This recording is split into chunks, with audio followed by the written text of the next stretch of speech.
Welcome to Southwest Desert, where adventure meets the arid beauty of the American Southwest. Join us as we explore the rugged landscapes, uncover hidden historical gems, and dive deep into the rich legends and culture of this iconic region. Subscribe now and hit the bell icon so you don't miss out on our latest desert adventures. Please leave a like or comment. This is very helpful. Let's journey together into the heart of the Southwest Desert.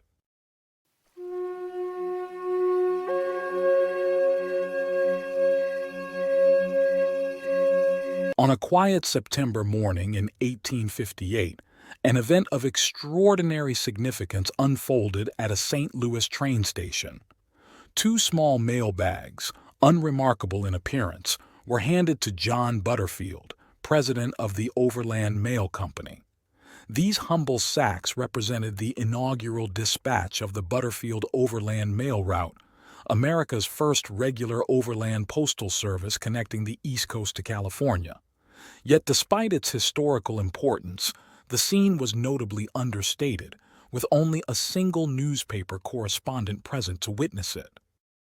Waterman Ormsby, Jr., a young reporter for the New York Herald, stood alone among officials that morning, meticulously documenting what would become a pivotal moment in American communications history. Ormsby expressed surprise at the minimal attention given to such a momentous occasion, noting that even in the western states, which stood to benefit most directly from the new service, public interest seemed muted. The absence of press coverage struck him as particularly odd for an enterprise with such far-reaching implications for the nation. The significance of those modest mail bags could hardly be overstated. Before this September day, correspondents to California traveled either by ship around the treacherous Cape Horn, a journey requiring 3 to 8 months, or across the disease-ridden Isthmus of Panama, which still demanded weeks of travel. The Butterfield Overland Mail promised delivery in just 25 days or less, revolutionizing communication between America's eastern and western regions during a period when such connections were not merely convenient but essential to national cohesion. The mail bags were deliberately kept small and lightweight by postal officials in St. Louis, who included only items specifically marked per Overland Mail. This practical decision ensured that in case of accident or attack, the mail could be quickly transferred to muleback and continue its westward journey. The company also carried additional packages and newspapers for settlements along the route, providing isolated communities with vital connections to the broader nation. John Butterfield, who would accompany this first mail shipment as far as Springfield, Missouri, was no amateur in the transportation business. As one of the founders of American Express and a veteran of stagecoach operations, he had secured a $600,000 annual contract from the U.S. government, equivalent to approximately $19 million today, to establish this ambitious postal service. The contract represented one of the largest land mail agreements ever awarded by the federal government, reflecting the Buchanan administration's commitment to strengthening ties with the increasingly important state of California. The gold rush of 1849 had dramatically elevated California's population and economic significance. Having achieved statehood in 1850, California remained physically isolated from the rest of the Union, a concerning reality as tensions between North and South intensified throughout the 1850s. Connecting California became not merely an economic priority, but a strategic imperative for national unity. The first leg of the journey began aboard the Pacific Railroad, a name that Ormsby found somewhat ironic. Despite its ambitious title, this railroad extended only about 160 miles westward from St. Louis, a mere fraction of the 2,800-mile route to San Francisco. The railroad followed the Missouri River to Jefferson City, the state capital, before branching southwestward toward Tipton, Missouri.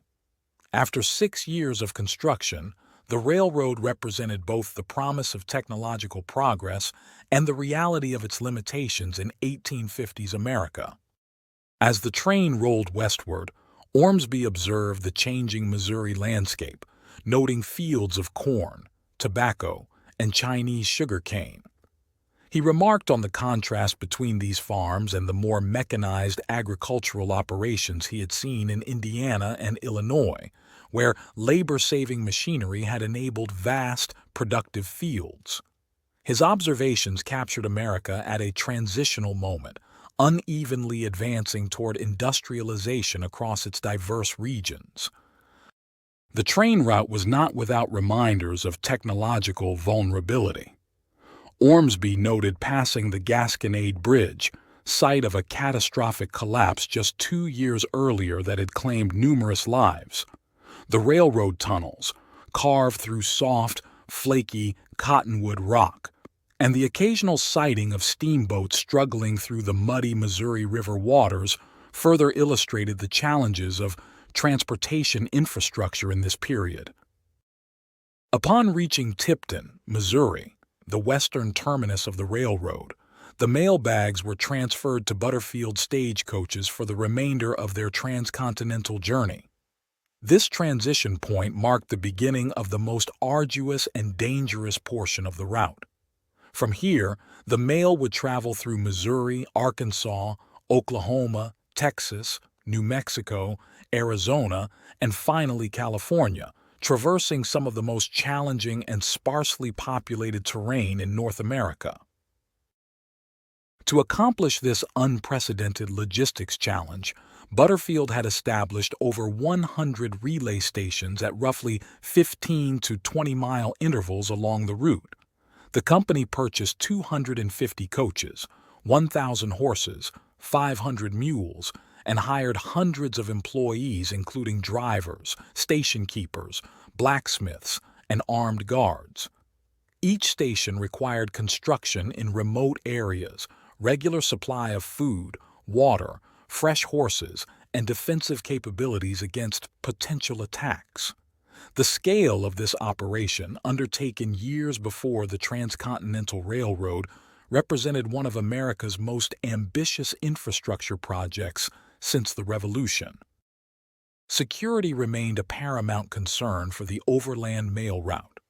Ormsby wrote with prescient concern about the vulnerability of these valuable shipments, noting that the tempting bait of an inadequately protected prize, such a prize as the overland mail will probably be after a few trips, cannot undoubtedly be withstood by the lawless men on the route, and the strong arm of military protection can alone be its defense.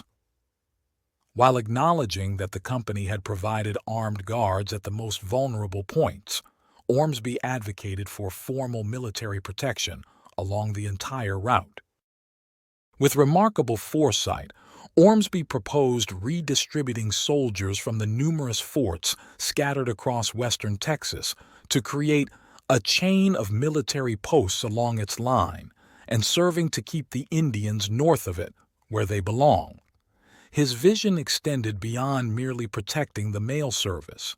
He saw this military presence as a catalyst for regional development, arguing that such protection would not only protect the mail but the country south of it, and render available all that most desirable part of Texas south of the 32nd parallel, as well as the rich mines and fruitful lands of the Gadsden Purchase in New Mexico.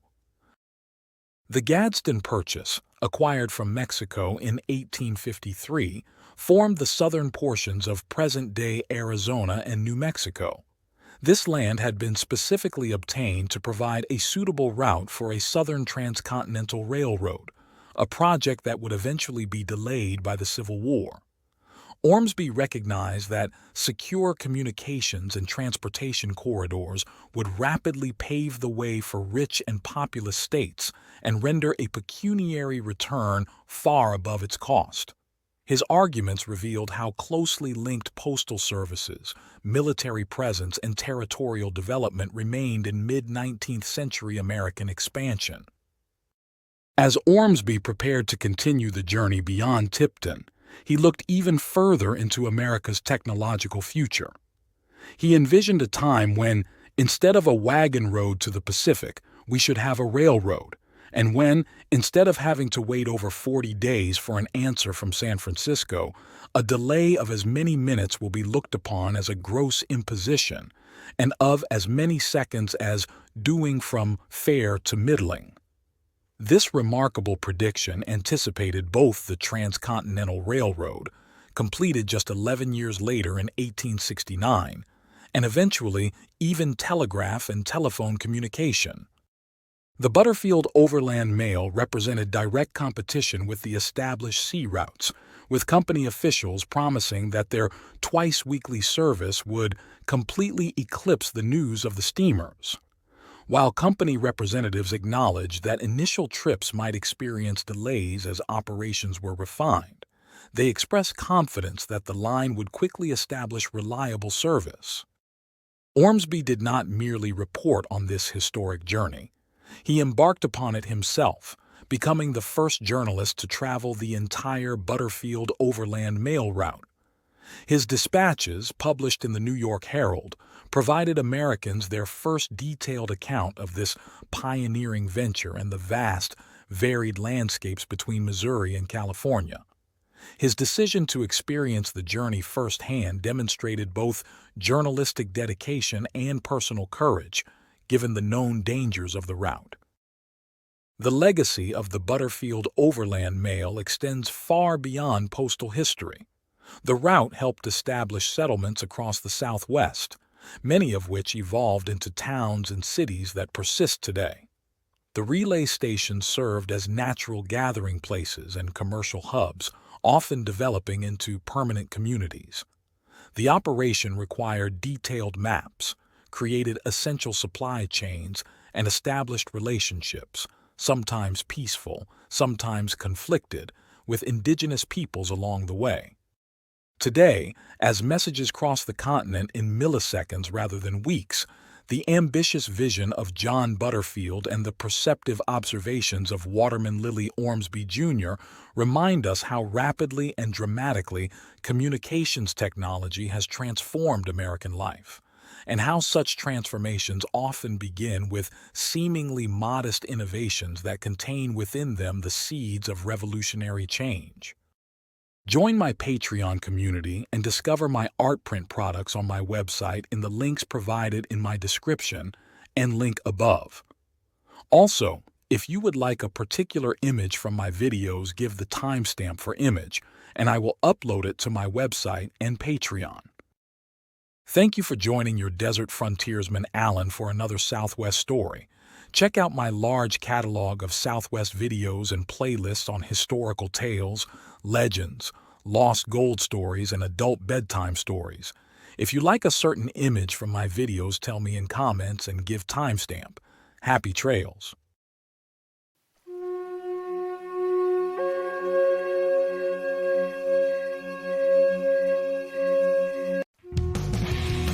Thanks for watching.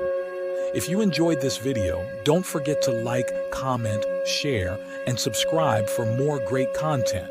Hit the notification bell so you never miss an update. See you in the next video.